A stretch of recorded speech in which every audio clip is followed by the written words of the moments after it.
माथि आइसकेका छौँ होइन।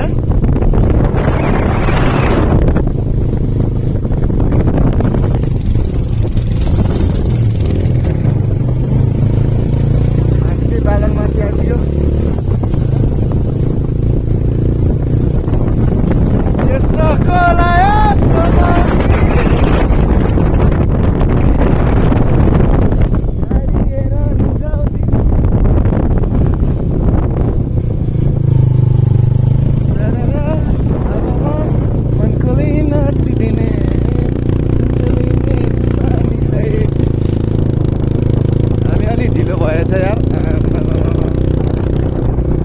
बादलमाथि के हो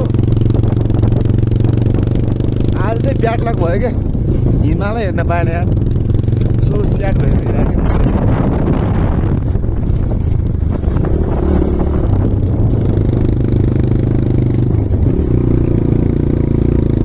सारङको डाँडा नजिक नजिक आउँदैछौँ हामी होइन। बागलुङ जाने बाटो तल, बेनी बागलुङ जाने बाटो।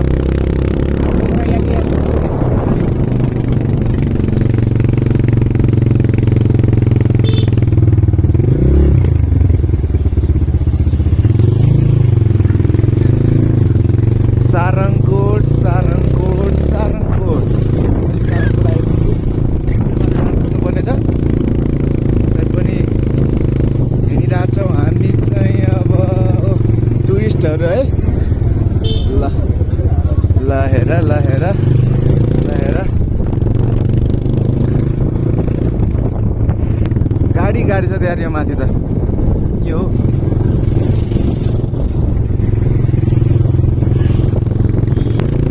चिसो हावाले उडायो मेरो मन तिम्रोमा। ओ घाम त कति तल देखा यार।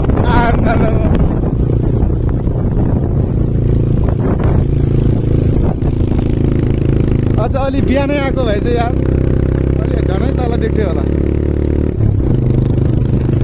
हामी चाहिँ बादलमाथि छौँ अहिले भर्खरै होइन। ला पोखरा एरिया त पुरै छेकेछ त। अब चाहिँ हिमाल देख्छ कि।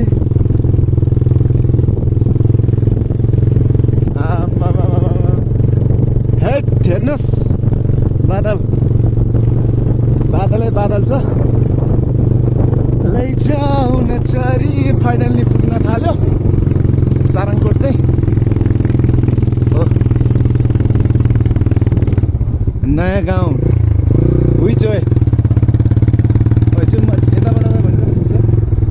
यो त नयाँ गाउँ रे त यताबाट त। अब यहाँदेखि हिँडेर जानुपर्ने होला नि।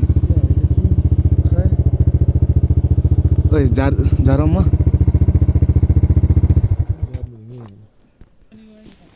सारङकोट कताबाट? ए भ्यू पोइन्ट चाहिँ यताबाट? यताबाट गयो भने कता पुग्छ यो पिच रोडबाट? 4 किलोमिटर रह्यो त। यहाँबाट बरु यहाँबाट त चाँडै पुग्छ होला नि होइन?